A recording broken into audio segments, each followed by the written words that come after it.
Welcome back to another technical video. Today, we're going through your question, answering it, and hopefully finding that solution you need. Guys, remember to stay just a little bit crazy, just like me, and hopefully get to that resolution. Now, let's get on to the video.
And that's it, guys.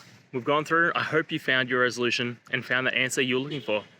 If it helped, please hit subscribe. Really appreciate it. And be on the lookout for more technical help videos. Have a good one.